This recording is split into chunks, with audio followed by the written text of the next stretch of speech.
How to format a USB drive on your Mac. So if I go to Finder, you can see that I actually have, even though it's an untitled USB drive, I actually have one that is connected. But how do you format this? Well, the easiest thing you can do is press Command plus A and then Command plus delete to delete it. But to actually properly format it, select the drive, hit right click, and then select erase disk. Now you can do the same thing on the desktop. As you can see, I already have this drive over here. I'm going to do the same thing, right click, erase disk. By the way, you can just do the right click on your touchpad with 2 fingers. Just press down with 2 fingers, erase disk. Now here you can see, let's give it a new name. So let's just say flash drive. So I've named it flash drive, and then I have multiple formats, right? So what are these formats? So by default it is set to exFAT. So let's start with the basic one, MDOS or FAT.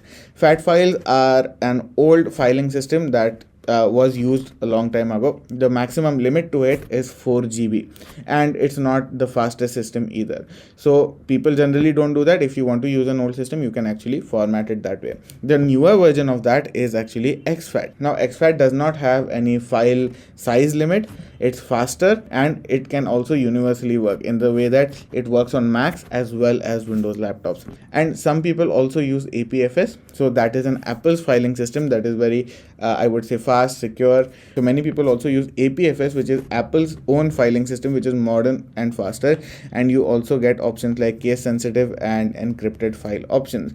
Now this can only be used with Apple devices. If you connect it, or if you connect this drive to let's say a Windows laptop, it will not work.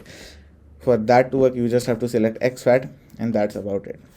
By the way, APFS files can also enable you to actually install applications on an external drive. I've already made a video on that. You can go and check it out. For now, I'm just going to select exFAT, hit erase, and let's see.